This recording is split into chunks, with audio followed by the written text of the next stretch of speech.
জানাচ্ছি শুভ নববর্ষ। মা জানিয়ে দাও। সকলকে জানাই শুভ নববর্ষ। তো আমি আর মা যাচ্ছি এখন বাগনানে। তো আজকে হালখাতা করতে। তো চলো, বিভিন্ন দোকানে হালখাতা করার ব্যাপার আছে। নববর্ষ স্পেশাল ব্লগ হতে চলেছে, তোমরা দেখে রাখো, ভালো লাগবে। তোমরা সবাই কেমন আছো? আশা করছি তোমরা অনেকেই সুস্থ আছো আর সাবধানে আছো। আমরাও বাড়ির প্রত্যেকে খুব ভালো আছি। তো তোমাদের সকলকে জানাচ্ছি শুভ নববর্ষ। আর এখন তো আমি চলে এসেছি বাগানের দিকে। এই যে আম পাড়বো, লাঠিটা কিভাবে করেছি তোমাদেরকে দেখাই। এই যে এটা হচ্ছে ঝুলঝাড়ু, আর ও একটা বড় লাঠি, আর এই পেছন দিকটাতে তো এই রকম বোতলটা ভালো করে কেটে নিয়েছি। তোমাদেরকে দেখাচ্ছি। এই যে বোতলটাকে তো এরকমভাবে কেটে নিয়েছি, তো এর মধ্যে আমগুলো পড়ে যাবে। তো চলো গাছে আম পাড়বো। আজকে দাদাই যাবে দাদুদের বাড়িতে, তো সেই জন্যই আর কি আম পাড়তে হবে। তো চলো তোমাদেরকে আমি আমগুলো দেখিয়ে দিই। এই যে দেখো, এই দূরের দিকে তো আরও হয়েছে, তারপরে মাথার ওপরে, তারপরে এই দিকটাতে প্রচুর হয়েছে। একটু এগিয়ে যাই, এই দেখো হাতের কাছেই এত সুন্দর আমটা হয়েছে। কত বড় সাইজের না আমটা। এই আমটা হয়েছে, এটা এখন পারবো না। আর এইগুলো তো হিমসাগর আম, বুঝতেই পারছো, খুব ভালো হবে। আর এই হচ্ছে আমগুলো। চলো, অনেক তো আম ধরেছে, এবার ভাবি পারি আস্তে আস্তে, কারণ এখনও তো ঠিকঠাক করে আঁটেই বসেনি। আমাদের এই আমের মানে জাতটা খুব ভালো, মানে এখনও আঁটিই বসেনি, আর তাতেই এত বড় বড় হয়ে গেছে। চলো আমগুলো পারি, তোমাদেরকে তারপরে দেখাচ্ছি। তো কোন আমটা পারবো সেটাই ডিসাইড করছি। একটু বড় সাইজ হলে আর কি ভালো হয়। তো ভাবছি একটু দূরের দিকগুলোই পারবো, যেগুলো মাঠের দিকে আছে। চলো আগে পেরে থেকে একটা আম পারলাম, এখানে 3টে ছিল, এখানের মধ্যে একটা পেরেছে, এই যে এসে গেছে। তো ভাবছি আরও একটা পারবো, এটা আগে রেখে দিই। আবার একটা আনছি, এই যে এইটা দিয়ে খুব সুবিধা হয়েছে, এইটা দিয়ে পারতে বেশ সাইজ অনুযায়ী পারা যায়। আর রাখি, তোমাদের একটু পরে দেখাচ্ছি সব। তো এই যে এই 4টেই আম পেরেছি। এক একটা আমের সাইজ দেখো কত বড় বড় সাইজে। তো এই আমগুলোই পারলাম। তো আর পারা যাচ্ছে না, কারণ ওই দিকে বাইরের দিকে না অনেকগুলো পড়ে গেছে। তো তোমাদের জুম করে দেখানোর চেষ্টা করছি। ওই যে এখানটায়, এই যে এই জায়গাটা একটা পড়েছে, ওখানটায় একটা পড়েছে, তারপরে এই সাইডেরগুলোও মনে হয় পড়েছে একটা, দুটো ছোট ছোট পড়ে গেছে। সেজন্য আর পারার চেষ্টা করছি না। তো যা আছে এইগুলোই থাক। আর চলো, এগুলোই পারলাম। আম নিজেদের গাছের একটা মজাই আলাদা। তো এখানে দেখো, তো এখানে আছে হচ্ছে বাটা মাছ। তো এই বাটা মাছটা হচ্ছে আমাদের দেশের বাড়ির পুকুরের বাটা মাছ, কি বলবো, দেখো কত বড় বড় সাইজের। যখনই মানে মাছ তোলা হয়, জেলেরা যখনই আসে তখনই মাছ মানে আমাদেরকে দিয়ে যায় দোকানে ওই বাড়ি থেকে। তো এই যে এখানে বাটা মাছ আছে, আর বাটা মাছের সাইজগুলো দেখো, ঠিক এত বড় বড় সাইজের বাটা মাছ। আবার এর মধ্যে আবার ছোট কিছু বাটা মাছও আছে। তো দেশের বাড়ি পুকুরের যা মিষ্টি স্বাদ মাছের, কি বলবো তোমাদেরকে, খুব বড় বড় সাইজে। এই যে এইগুলো তো বেশ ভালো, আজকে মা রান্না করবে। আর তার পাশাপাশি এখানে আবার আছে চিংড়ি মাছ। এই যে চিংড়ি মাছ কিছুটা আছে, আবার তার সঙ্গে আছে মৌরলা। মৌরলা শুধু একা নেই, পুঁটিও আছে, পুঁটি মাছও আছে। এই যে, তো এই হচ্ছে মাছ। এর আগের বারে কয়েকদিন আগে এসেছিল এঁচোড়, এত সুন্দর এঁচোড়টা, কি বলবো তোমাদেরকেও, আমি এই ব্লগেই অ্যাড করে দেবো যে মাছটা এঁচোড়টা কত সুন্দর ছিল। এঁচোড়টাই পাঠানো হয়েছিল, দেখো দেশের বাড়ি থেকে কত বড় সাইজের এঁচোড়। তো প্রত্যেক বছরই পাঠায়, এই বছরও পাঠিয়েছে। আর চলো, মা তো একটু পরেই কাটবে, কারণ আজ সন্ধ্যাবেলায় একটু কেটে নিলে পরের দিনে রান্না করতে একটু সুবিধা হয়। তো এটা তো বেশ কিছুদিন আগেরই একটা ভিডিও করে রেখেছি, সেটাই এই ব্লগের মধ্যে আমি অ্যাড করে দিলাম। তো চলো এবার মা কাটবে, তোমাদেরকে দেখায়। একটুও দানা নেই, এতটাই ভালো এঁচোড়টা। মা তো আগে হাতের মধ্যে তেলটা ভালো করে মেখে নিল, আর এখন এঁচোড়টা কাটছে।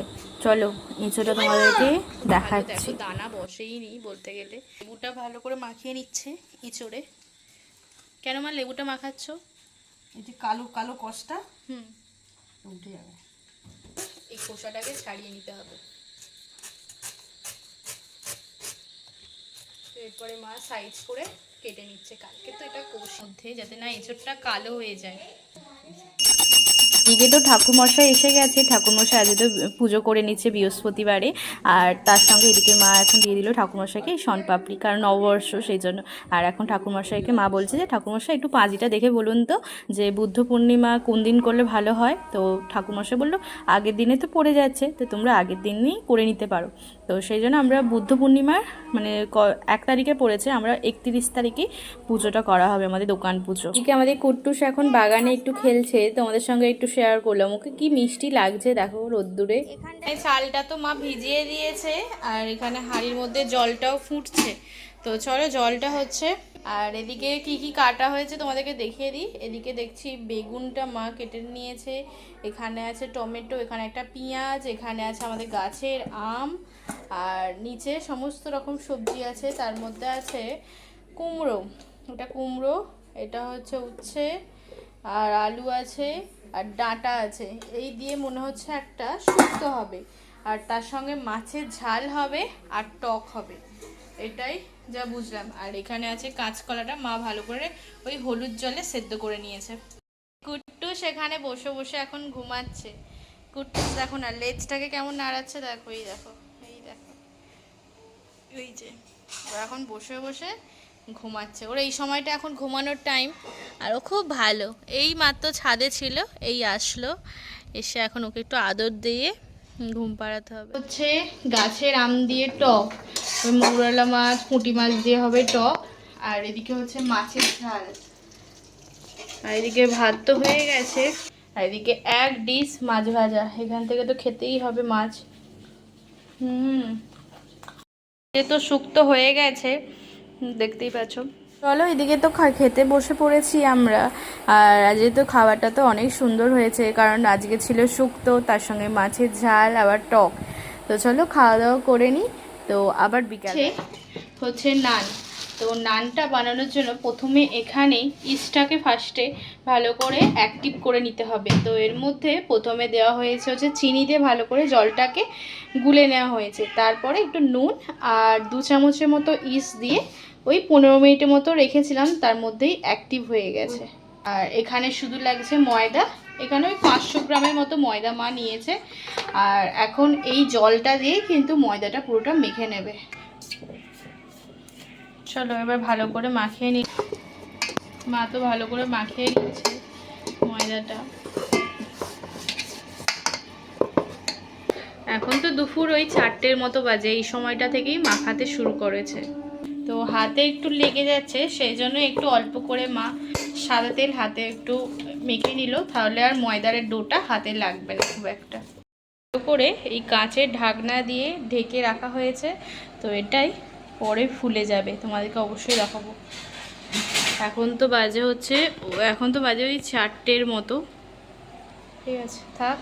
দেখো সন্ধ্যাবেলা এসে গেছে এখন মিয়ামরু থেকে, তো নববর্ষ স্পেশাল কেক তো এসেছে, তোমাদেরকে দেখাচ্ছি। 2টো রেড ভেলভেট নেওয়া হয়েছে, আর তার সঙ্গে একটা ব্ল্যাক ফরেস্ট কেক নেওয়া হয়েছে। তো চলো এখন তো সন্ধ্যা, এটাই হচ্ছে পেস্ট্রিটা খাওয়া হবে। আর মা তো একটু পরেই বানাবে হচ্ছে নানপুরি, তোমাদের সঙ্গে সম্পূর্ণ রেসিপিটাই তো শেয়ার করব। প্রায় অনেকটাই ফুলেছে। তো এরপর এখন তো সন্ধ্যা হয়ে গেছে, তোমাদেরকে দেখিয়ে দিই। মোটামুটি 8টার মতো বাজে রাত, না তোমাদেরকে দেখাই, এই যে 8টার মতো বাজে। আর এখন মা এবার বাড়িতে বানাবে। এটা অনেকটাই ফুলেছিল, এবার এইরকমভাবে এখন দেখো এতটাই সুন্দরভাবে ময়দাটা হয়েছে। ইস্টটা তো খুব ভালোভাবে ময়দার মধ্যে গেছে, সেই জন্য এরকম একটু জালি জালি সৃষ্টি হয়েছে। মা তো এবার লেচিগুলো সব করে নিচ্ছে, এরপর বেলে নেবে। এখন কড়াইয়ের মধ্যে যাচ্ছে, আর এদিকে হচ্ছে ছোলার ডাল, মানে ছোলার ডালটা ভালো করে সিটি দেওয়া হচ্ছে, সেদ্ধ করে নিচ্ছে। আর এদিকে তেল চলে গেল দেখো, এরপর তেলের মধ্যে চলে গেল, দেখো খুব সুন্দর ফুলছে আস্তে আস্তে।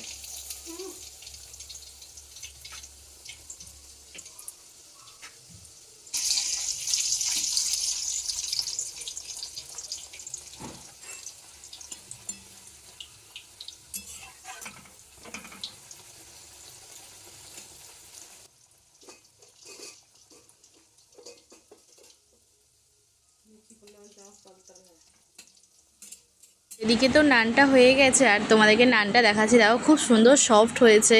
তো চলো এবার তো আমরা এটার সঙ্গে নানের সঙ্গে আজকে হচ্ছে ছোলার ডাল। তো চলো আজকে ডিনারে এটাই আছে।